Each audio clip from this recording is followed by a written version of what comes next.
Hi, my name is Martin. And I'm Sherif, and this is our podcast on The Great Gatsby. So basically, The Great Gatsby is an American novel written by Scott Fitzgerald and it was published in 1925. The book has many main characters, but most noticeably Gatsby, who's a self-made millionaire, and Nick Carraway, who's the narrator of the book. So during the book, Nick Carraway, one of the main characters, as I said, recounts the events of the summer in 1922 after he takes a house in a fictional village called West Egg in Long Island, New York.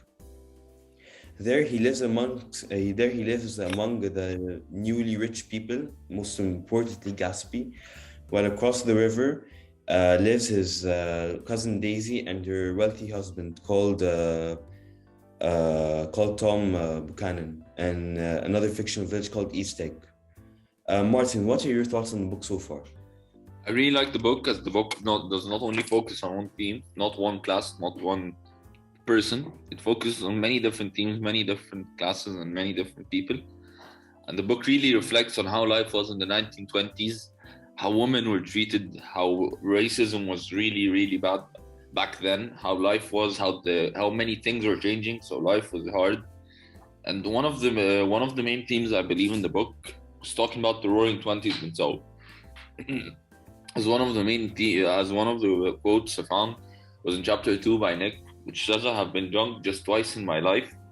This chapter reflects the Roaring Twenties on multiple levels in terms of entertainment. As this we can see, he's being drunk, which back in the 1920s it was banned, and which was also known as prohibition. And it shows that this is the entertainment for the rich people. So it also shows entertainment, gender roles, and technological advancements. In this case, we see an example of Nick just getting drunk for the second time in his life at a time when drinking was illegal.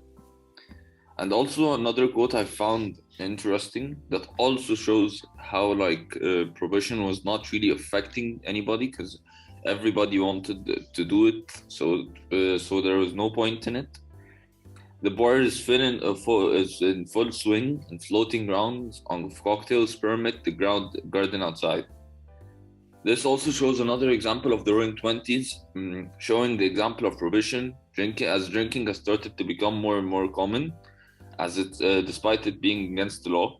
This can also be seen as a class, as these actions have mostly been seen through the rich and the wealthy, and not the lower class. And also, we can relate from this quote that the bars permit the garden outside, which shows the bar is not in the poorer areas, which is in the greater areas. What are your thoughts on these two quotes, Sri? Well, I'd like to go back to the first quote you said, where Drink had said that I've been drunk just twice in my life in chapter 2. Well, this first quote depends because Nick has shown throughout the book that he's a hypocrite. He's not the most trustworthy of characters. And a very ironic quote I found is when Nick said, I'm one of the few honest people that I've ever known. So this is a recurring theme. Nick is being hypocritical again because he says many things, but he never backs them up or he never shows them. And he also, he changes his opinion a lot. Um, but my favorite theme throughout the entire book is gender, because gender has been shown many, many times as a very important theme in the book. And one of the most noticeable quotes is when Tom Buchanan broke Daisy's nose. So the quote says, making a short, deft movement, Tom Buchanan broke her nose with his open hand. So this basically, as I said, Tom Buchanan broke Daisy's nose, and this made Tom represent the idea of misogyny. He's aggressive in control, and that's the way he's been presented so far throughout the story. Tom Buchanan also does not just play a crucial role in gender, but he also plays a crucial role in class, because he also flirted with he also had an affair with a lower class woman called Myrtle, and she was just not the only one. He had many affairs with people in the lower class, and it made these people act very differently. And a very good example of that is Myrtle, because Myrtle had said that these people, you have to keep an eye after them the entire time. Because this is said because Myrtle now, she feels entitled. Her attitude's changing because of her affair with Tom. So Martin, What are your thoughts on class throughout the book, and who do you think plays the biggest role in class? Another character that I believe has played a massive role in class is Gatsby. Gatsby has played a massive role because he is one of the hosts of the massive parties that all the rich people go to.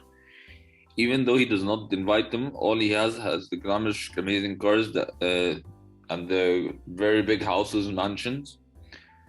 The cars was a quote, a rich cream color, bright with nickel swollen here and there it is, and its monstrous length, with triumph, hat boxes and supper boxes, toolboxes and terraced with labyrinth of windshields that murder a dozen suns. The author here uses lexical choice to paint a picture in heads by using such big words as monstrous and rich cream color, which this tells us more about Gatsby, shows us how wealthy he is, how rich he is from the massive mansions and the beautiful cars he has. This is significant because this is not a woman who's rich and has like benefits. It's a man who's a self-made millionaire, and this can be seen as patriarchy, as Gatsby is enjoying many more privileges than any woman would have at the time. Sherif, what are your thoughts on this? Well, if someone were to ask me who plays a bigger role in class, Gatsby or Tom Buchanan, I'd agree with you and say Gatsby, because Gatsby, as you said, he owns a big mansion. He makes the massive parties without barely inviting anyone. Yeah, I completely agree with you. And I also liked how you mentioned gender at the very end, because this is not a woman who owns these things. And throughout the entire book, we've not seen a woman millionaire or anything.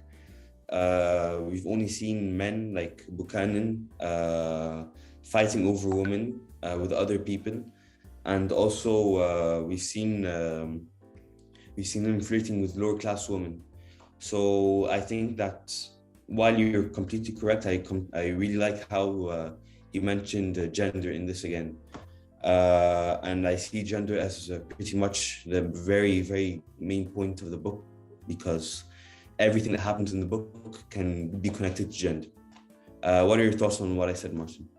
I really agree with you, Sharif, as what you said, because I also think that almost everything mentioned in the book so far can relate back to gender. The inequality in gender is directly shown through Gatsby and directly shown through Mr. Buchanan, as you said earlier. What are your thoughts on this, Sharif? Yeah, again, I completely agree with you there, because many people do not realize that Gatsby shows gender inequality because it's not directly there. Because as we mentioned earlier, he's the one who has all the fancy things. He owns the big house and the big mansion and the fancy cars and everything. And no woman could have owned that back then. So The Great Gatsby. So to wrap it up, The Great Gatsby covers many different themes such as gender, the Roaring Twenties, and class. And also the characters represent these themes in very different ways and very unique ways. And yeah, that was our podcast. And thank you for listening. Goodbye. Thank you. Bye.